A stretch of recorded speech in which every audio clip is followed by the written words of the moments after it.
Hi, and welcome to A Drummer's Guide to the podcast answering your questions about what it takes to be a professional musician aside from the ability that you have on your instrument. So, how are you?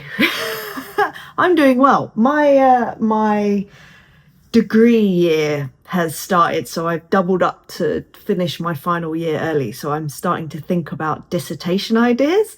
And let me tell you, I think I'm going to need your guys' help, because I'm going to do this questionnaire about sort of mindset. Well, so far this might all change, but what I want to do is something around the mindset of musicians and how that correlates maybe or maybe not to hobbyists, semi-professional, professional musicians basically, and if there's any difference in kind of beliefs, if you like. So if you're interested in that, at some point I will be sharing a link with you where you can go and do this this what do you call it, survey type thing, but this is going to be way down the line. So anyway, just thought I'd mention that. By the way, my name's Emily Donald Davis. Hi, I'm a drummer. I've been drumming since 1999, professionally since 2008, and helping others to do the same since 2018. And if you have a specific question or thing that you're struggling with in your music career at the moment, maybe you are semi-professional and you want to go full-time pro and you don't know what that extra step is or steps are, you're trying things, they're not working, I'd love to hear from you. I'd love to help if I can, because that would be really nice. So if you have anything like that you're struggling with right now, if you go to emilydrums.com/AMA, you can submit a question there. And the more detail, the better, because it means that I can delve in and I can really get my teeth into it, you know?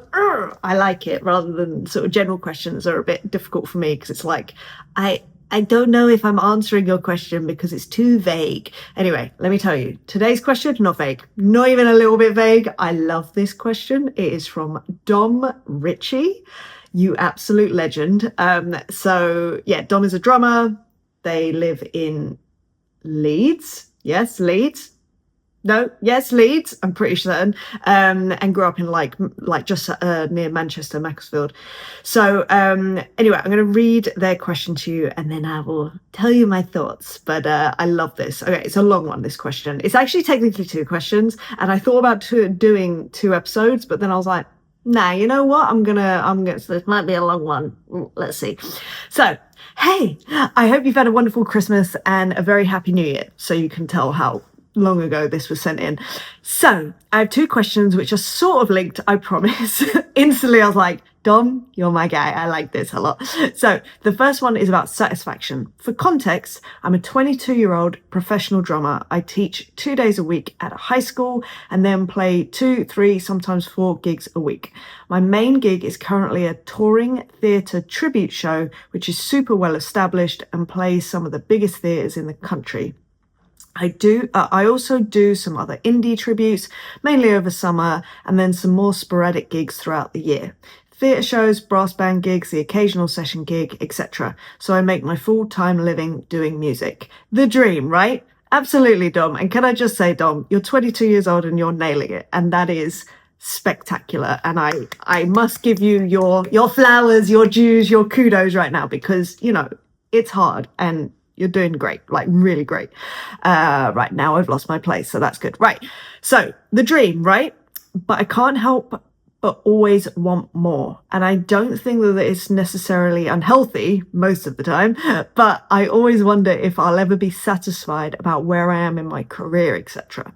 Of course, I am super grateful for where I am in life, but is music the grass is always greener type industry?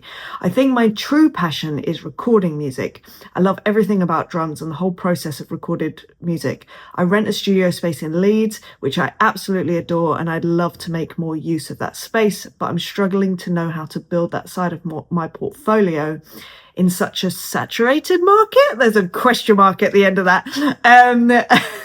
I could keep going as I am and be comfortable, but I can't help but think of what's next, which leads me to my next question. Okay, so let's take a breather for a second. I mean, I could start talking about that first and then go to the second part of the question. No, let's carry on. So I've lived in the north my whole life. I grew up in Macclesfield, south of Manchester, and went to uni in Leeds. So I guess I've been building my network for 10 to 15 years to the point of making it my living.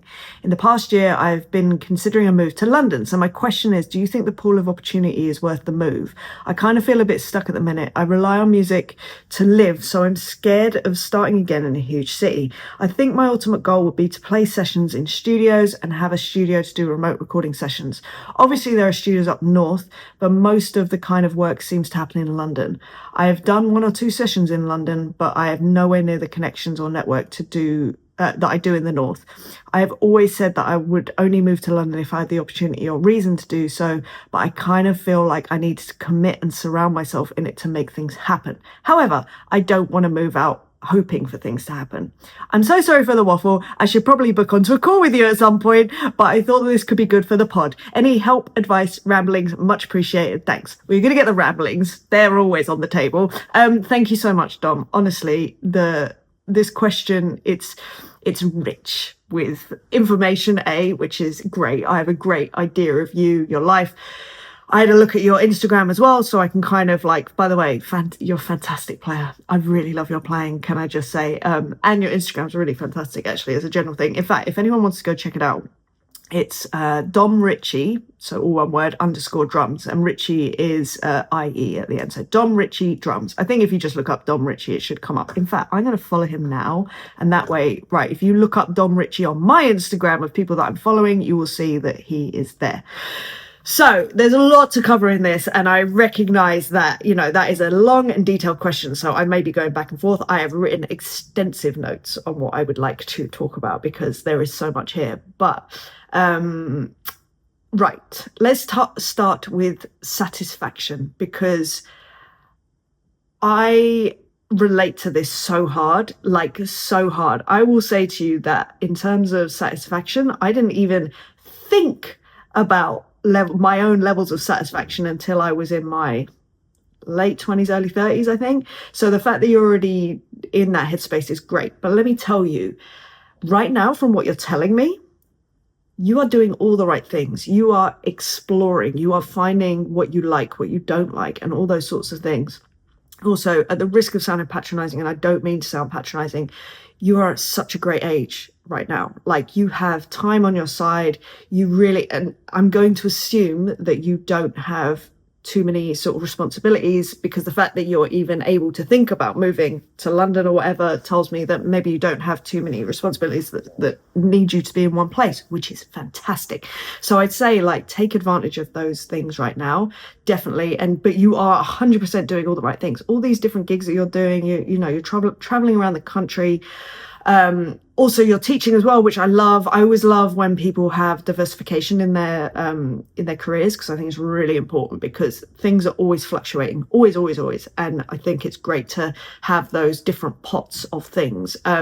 So I love that. And you are at a very interesting sort of, it's not a crossroads, but it's certainly a marker point, I think, in most people's careers in this world, where we spend such a long time trying to work out, how do I make a living? How am I going to do this? How am I going to, pay the rent?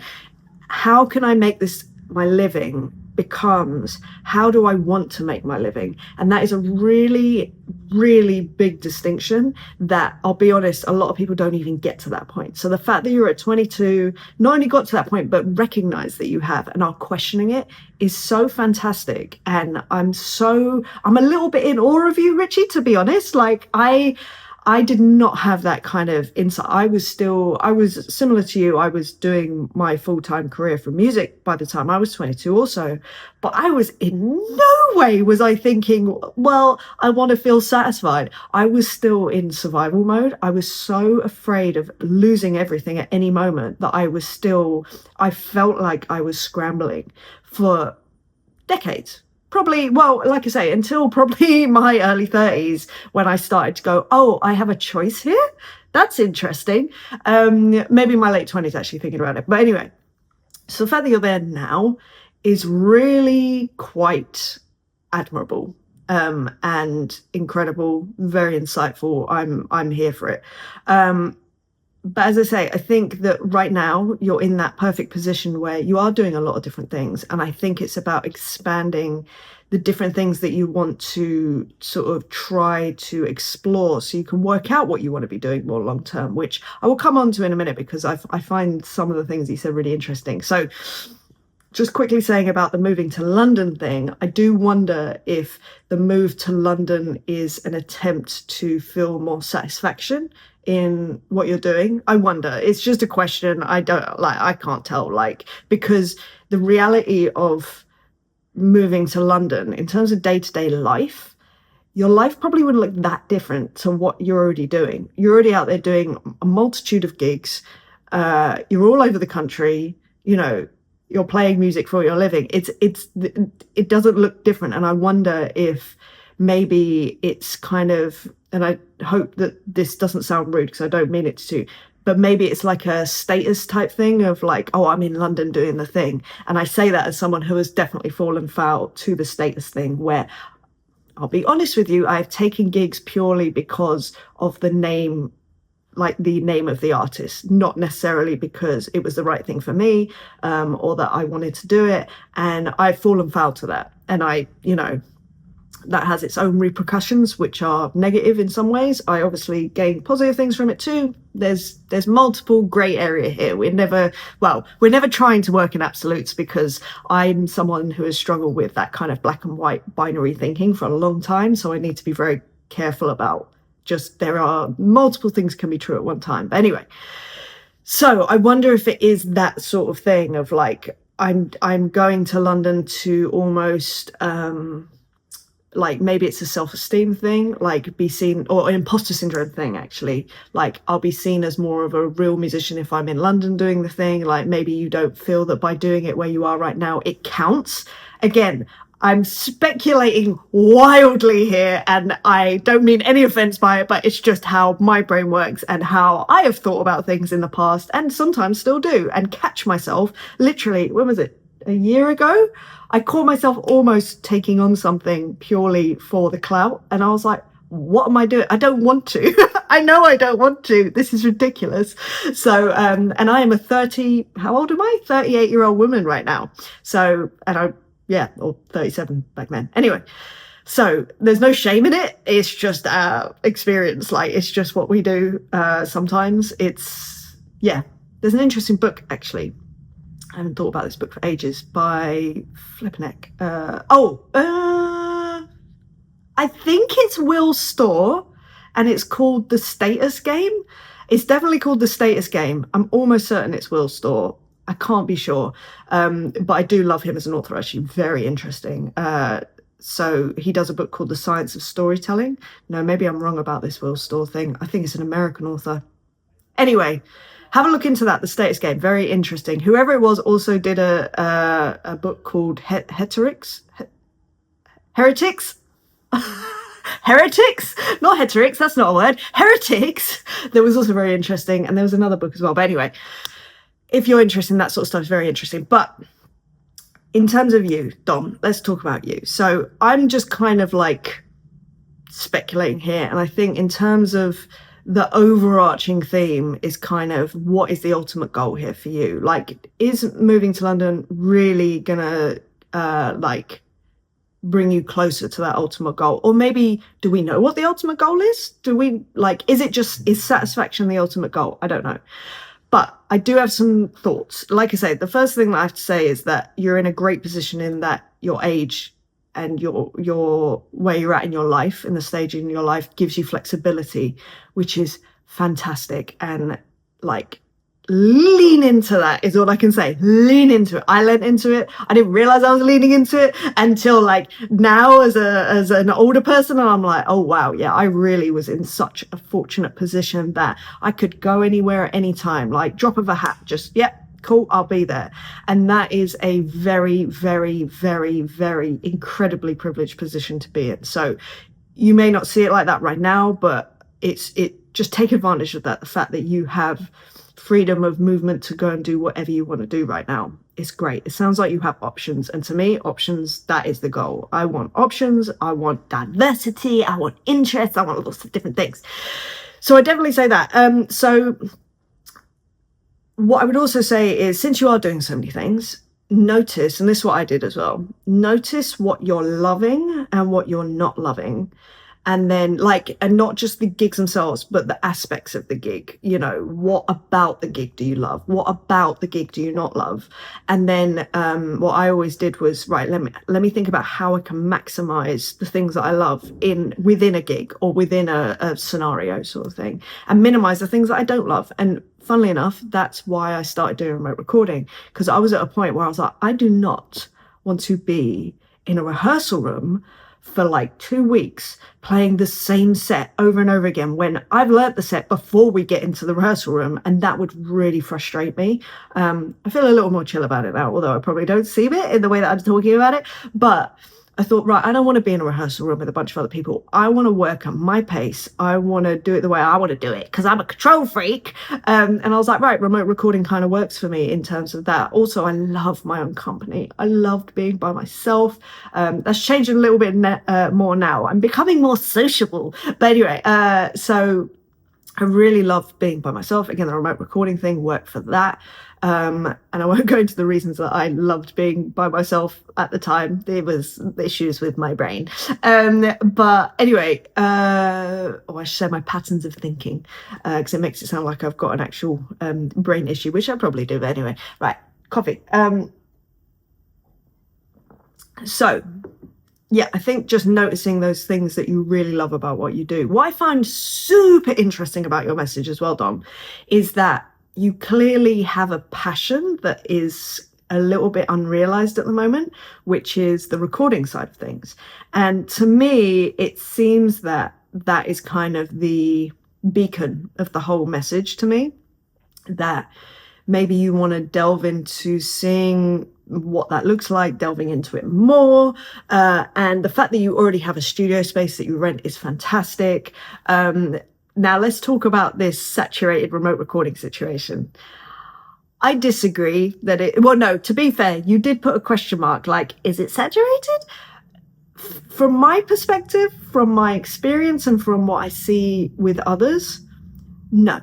I don't believe it's saturated. I think if you're looking at social media and seeing all the people doing all the things, you're going to think everything is saturated, because the algorithm shows more of what you're looking at. And if you're looking at people remote recording, then you're going to see more people remote recording and all that sort of stuff. And you're going to think, well, everyone's doing it. Why would I do it? But that really is not. I feel like it's such a common misconception with anything, actually, with, whether you're doing recording, whether you're touring, whether you're doing anything really in this life. The thing that we seem to really minimize, if not completely delete from the equation, is you as a person. Now, my experience is that 99.9% of people that have ever worked with me, let's talk about recording, because that's what we're talking about right now. Remote recording, 99.9% of people hired me because it was me. I'm not necessarily the greatest drummer in the world, not even slightly, not even a little bit. I can play, I know how to do my job, but there are thousands upon thousands of drummers who have more ability than me, more experience than me in that realm, but they're not me. They're not this, as you say, Dom, this rambling human who, has this strange obsession with lyrics and the stories that people are telling, and who really wants to get to know the person so that I can get to know the emotions of the song. And then I want to bring my emotion to make that song even thicker and richer. You know what I mean? But that's me, because I'm a bit of a nerd when it comes to that. And that's fine. But that is the reason that people would hire me. It's because almost we became friends first. There was a relationship that started first, a friendship that started first, and then the music was kind of secondary. And whether those were people coming fresh at me, we didn't know each other, we'd always end up having a chat first. It was very rarely here's the tracks, I know nothing about you. In fairness, it was at the beginning. It didn't work for me. I hated it. It was so cold. It was just not me. It's not who I am. But then later down the line, it was more about the person, their story, their experience, and finding out about them. And then, side note, it was friends getting in touch. It was people that I have worked with over the years who would randomly reach out and just be like, hey, I need some songs for this album or whatever. Like, can you record for me? And I'm like, yeah, sure. This is how much it will be. And they're like, great, perfect, let's go. And they know what they're getting. You know, we've already got a previous relationship from 10 years back or whatever. And it works. And I think that there is also this common misconception that remote recording means complete strangers.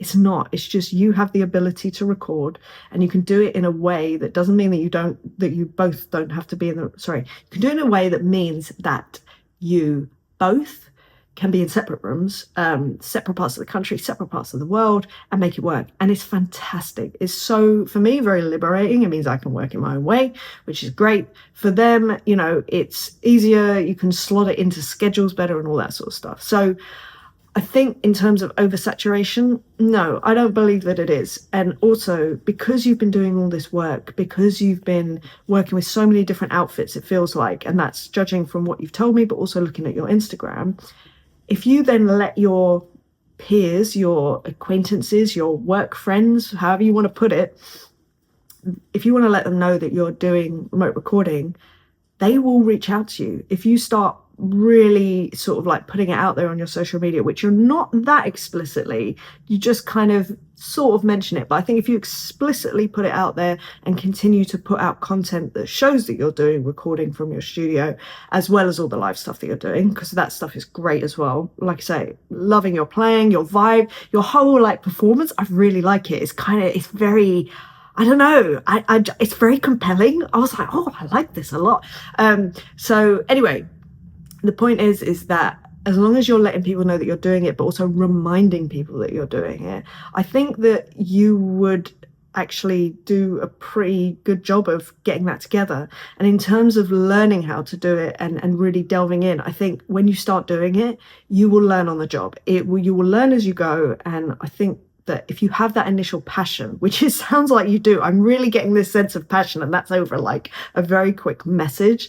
I feel like, and like I say, there's so many assumptions that I'm making here, Dom. And if you are listening to this, do reach out to do a call, because we could really get into this nitty-gritty. But I can't remember what I was going to say now. It strikes me that you are the kind of person that you lean in. I think that's what I was going to say. And you really, when you go for something, you go for it. And I am that obsessive personality also. I'm trying to get better, because I took it to the extreme. I often still do. I have to watch myself, and it sounds like you do too, which is like-minded. I love it. But because you do that, I think that you just need the excuse to start. Because, okay, I don't know about you, Dom, but for me, and I've mentioned this before multiple times, I'm not very good at learning how to do things in an abstract way, in terms of, if you said to me off the bat, right, if I went back to before I started my remote recording business, and in fact, I was in this position where I was like, oh my God, I don't know anything. Like, where do I start? And it's like this massive thing, but it feels very like ambiguous and very like random. Everything about it felt random. And I realized that, and just knowing my personality, I had to start doing it to learn how to do it. So that's what I did. I reached out and I asked friends, musicians that I'd worked with, if they wanted a free drum track, because I'm working out what I'm doing. And if they could give me some feedback at the other end of it, just so that I can improve what I'm doing, I would really appreciate it. Like, that's kind of the price that you pay, sort of thing. And I did that. And I would try to recreate drum tracks off of albums, just to understand like my instrument. And I mean that in terms of the recording software, you know, my mics, my preamps, and all the different effects and all of that. And it's an endless thing. I have never learned enough. I never will learn enough. But it afforded me a part of my career. Was that not currently that, because I don't have the studio, but it was the way that I had to do it to learn. And I wonder if you're the same, Dom, that if you just start doing it and just exploring more, because you're an explorer, clearly, and that is such a strong trait. It's a hugely strong trait for someone that wants to do this thing. Also, you're clearly open to diversification, which is fantastic, because I do believe that is I was going to say the future of being a professional creative. I think it's the current situation. I think you need to have that diversity. I think it's very hard to create a career off the back of one aspect of being a musician. I think you have to really bring in multiple threads of what you do just to, I'm going to use the word ensure, but you can't ensure anything, but to ensure longevity or have the best shot of longevity at least. So I'd say that. And if you wanted to go more down the formal route of recording and that and learning stuff, if I were in your position, I would seek out studios in Leeds and offer to intern for 1 day a week, whether you're just like coiling cables or whatever, just to be in the situation, watch, learn, see what's important. You know, you will inevitably will meet people through that also. And, you know, I'm sure people would love to have someone that will coil the cables for them because nobody enjoys doing that, or very few people, but just being in that environment and maybe who knows what can happen with that. And I think being open as well to opportunities, which I think you are. You strike me as someone that's very open to like embracing what's happening around you, which is fantastic. So that's when it comes to that. What else was I going to say? Oh yeah. So let's talk about the moving to London thing. Now, I think personally, okay, let's talk about this from my perspective, because I think it's really important that you know that I was born and bred in London. So I so privileged to be born and bred in London. I therefore, you know, I have certain biases when it comes to this, and you know, I don't know how difficult it probably is and feels to be in the north of England and thinking about this big move. And you know, and it feels like it would be a big move, and you know, I do recognize that, but I'm not going to know your exact experience, so I need to say that up front, because I may say things that you're like, what are you on about? But here's my thinking. If I put myself in your shoes, Dom, because as I said, I think by moving to London, I want to understand what you feel that affords you, what changes in your day-to-day life that is appealing, that feels that is necessary, if that makes sense. Because it is a bit of a different world now than it was, say, 10 years ago, where it was very important to be in London. There are still benefits, obviously, to being in London, but it's not like you're in a tiny little town. You are still in a big city that has a lot of music going on, and you're close to other cities that has a lot of music going on. However, I do recognize that, you know, the London thing, it's a thing. Of course it is. So here's what I would say. If I were in your position right now, I'd say don't pack up and head south right now, but start getting in touch with London musicians, fixers, musical directors, and all these sorts of things, and start to ask about auditions. Now, if you then, let's say you get an audition and then jump on a train, come down, audition, go back up. Let's say the audition goes super well and you get it. Chances are the gigs or the gig or whatever it is it's either going to be a one-off, which is one thing, which I'll speak about in a minute. But chances are it's going to be a tour anyway, and it involves either jumping on a bus or jumping on a plane, and it's irrelevant where you're coming from. So many musicians that I know live all around the country. They're not living in London. Very few, actually. So I would say jump a train, come down, do the audition. Let's say you get the gig. You still don't need to be moving down to London. Rent an Airbnb for a week, do the rehearsals and the gig, if the gig's in London or wherever, then go on tour and then go back home and carry on. Now, that is one way that I would do it, just to start testing the waters. Same with, let's say that there's a gig going on that you really want to go to. You know, there's going to be a lot of like London session musicians there that you want to go and meet and hang out with. Fine, book an Airbnb for the night and go down and just do the thing. And yes, it's going to cost you a bit of money, but it's, you know, you have to, what is it? You have to, oh my God, I can't remember the saying that my dad used to say. You have to speculate to accumulate. That's what I used to say. Basically, you need to invest to get stuff back. So maybe it's that. So that's how I would do it, in terms of like, rather than moving down first and then just seeing what happens, why not just see what happens first, and then you can think about moving down? Because if you're then sort of more in the scene and all of that, then fair, move down. It sounds like you want to be doing more studio work as well.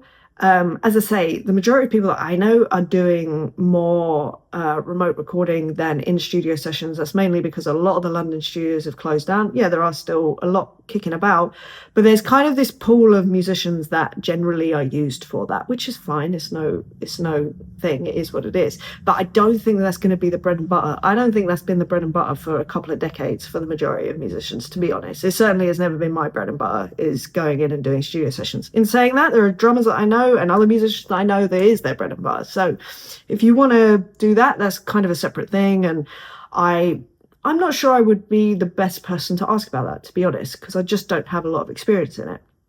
However, speaking about this kind of one-off trip down to come and do a thing or whatever, you can also do something else that I think would also be an interesting idea to try if you're able.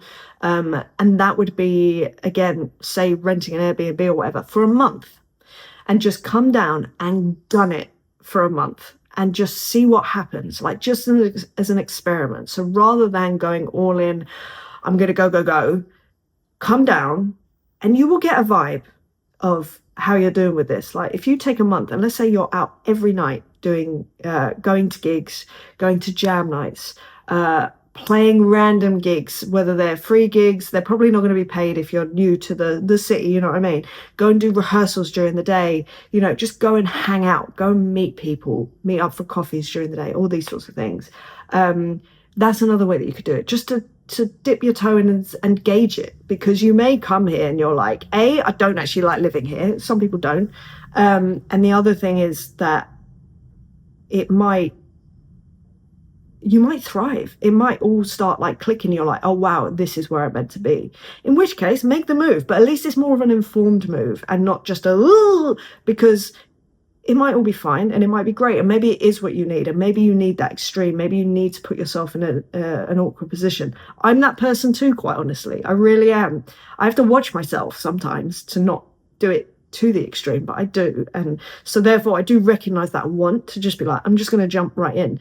But the thing that makes me hesitant is the fact that you do have a career in Leeds that you have built up, and it's hard. That's 10 to 15 years of building up a career and a network. That's not easy. And I know that, you know, I've been offered situations that basically has been, you have to give up all the work that you've done in the gigs and the network that you've created to do this one thing. And I've said no, because it's not worth it to me. And I would feel the same if I were, say, thinking about moving to LA. I'm not doing that. Crazy. My network is here and I love it. And I love the people that I work with. But again, it just comes down to what is your ultimate goal? Like, what are you seeking out? And is there another way that you can get that same result without undermining and destroying what you've built already? I mean, look, just by moving to London, you're not going to destroy your network. It's not how it works. It's not binary. Okay, Emily? It's not binary. It's not black and white. It's just, there is a large gray area. But the other thing I would say, like in terms of sort of more of a gradual approach as well, is just because you are out gigging so much all across the country, why not reach out to people that, when you're in their part of town, you reach out to people and say, hey, do you want to go for a coffee? Do you want to come to this gig? It would be lovely to hang out or catch up. Or even if you tentatively know them, just reach out and offer them tickets. You know, you don't know, they might have family in town and they need, like, they might not want to come to gig, might have family in town that want to entertain them. Oh, go to this gig, and then, you know, you and they can go for a coffee beforehand, that sort of thing. Or alternatively, make sure that you're following people that are on tour and are in the world that you want to be in, whatever that is. And when you see, you know, you're in Leeds, you're not in some small town, as I said before. When they're in Leeds doing a gig, you reach out. Hey, I see that you're in town. I'd love to take you for a coffee. Like, you know what I mean? Because people on tour, or I'd love to show you something that's interesting. I don't know what that would be, because I am a recluse when I'm on tour. I'm literally like, let me stay in my hotel room. Let me stay in the venue. I don't want to move. I need to conserve energy. But occasionally I will go for coffees with people. So, yeah, I think that is a good way to do it, because some people are adventurers when they're on tour. Charisse is like that. I don't know how she does it. Whenever she's in any place, she wants to go and do things. And I'm like, you're insane. You're crazy. I don't get this. But anyway, so reaching out to them when they're in your part of town, you know, and like I say, take them for a coffee. You can even say, I'd love to bend your ear about something or another, you know. It's nice. It's a compliment to people that they, you know, you would actually want to find out about stuff. Plus, they get a free coffee. Hey, nice. That's more of their PD money that they can save. So lovely. There was another point I wanted to make. Oh, that was the other thing. The only other thing I'd say is maybe, and I don't know, you might already be doing this, open yourself up to more depth function work. So being a dep on function gigs, because the majority of working musicians, this is a big staple of their career, is function work.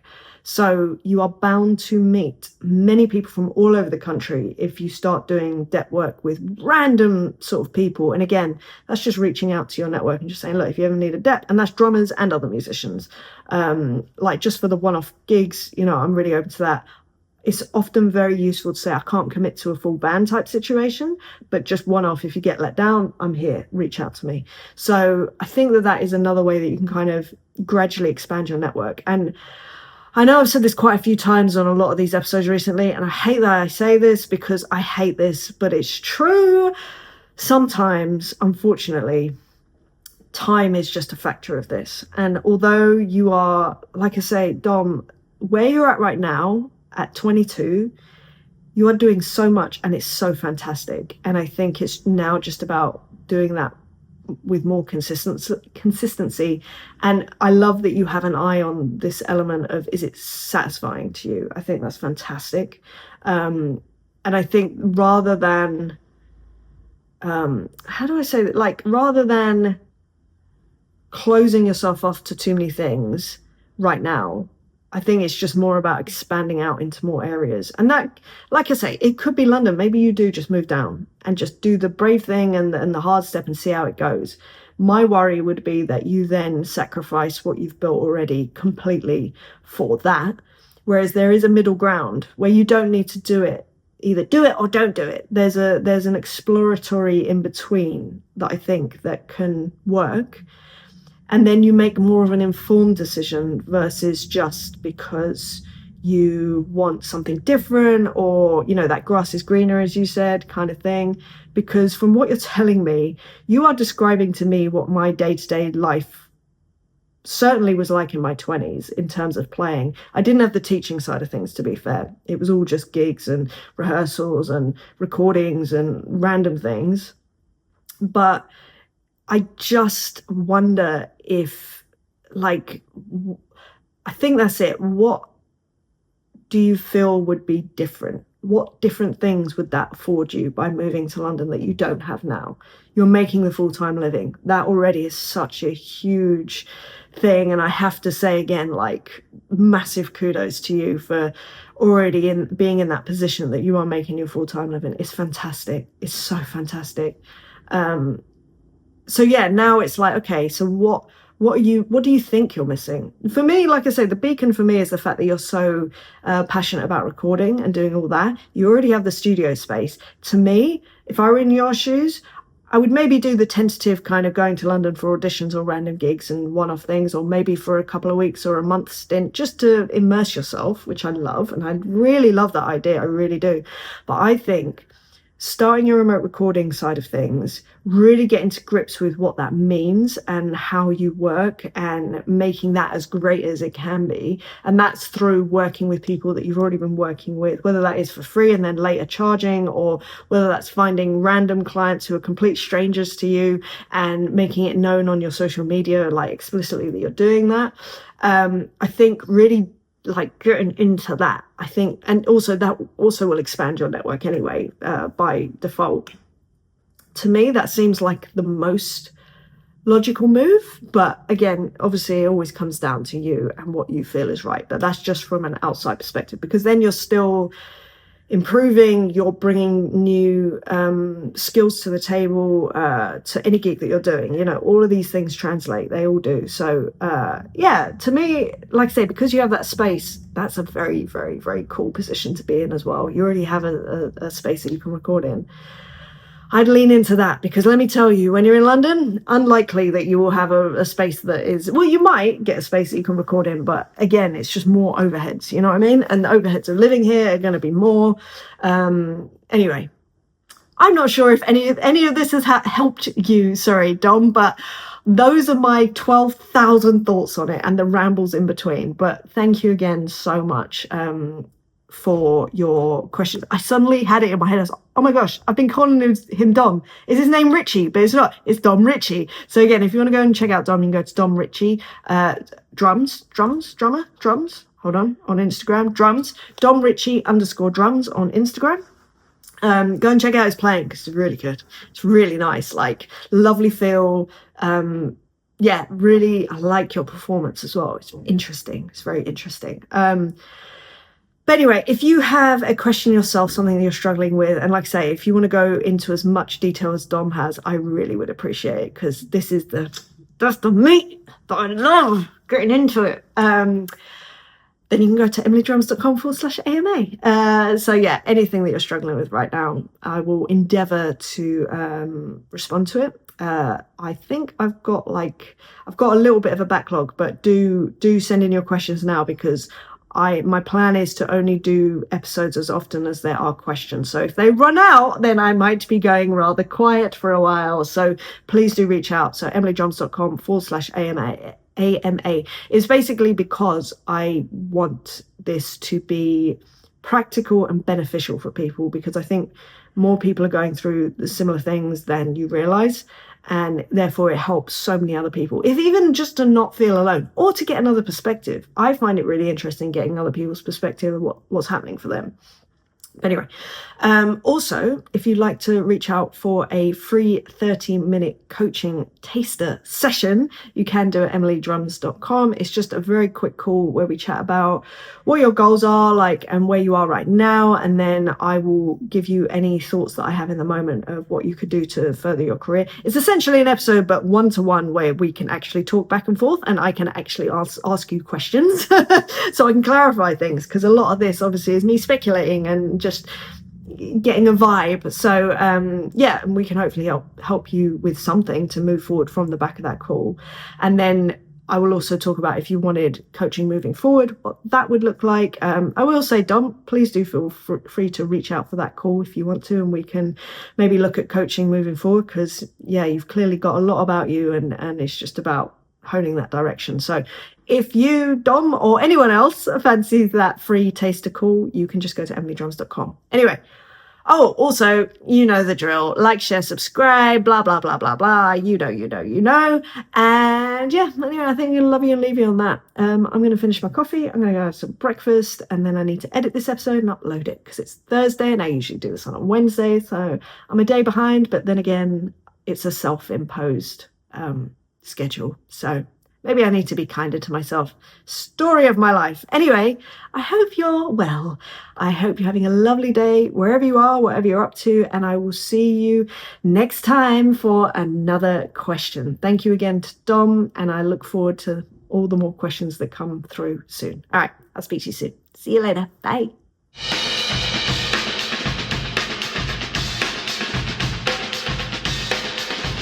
It's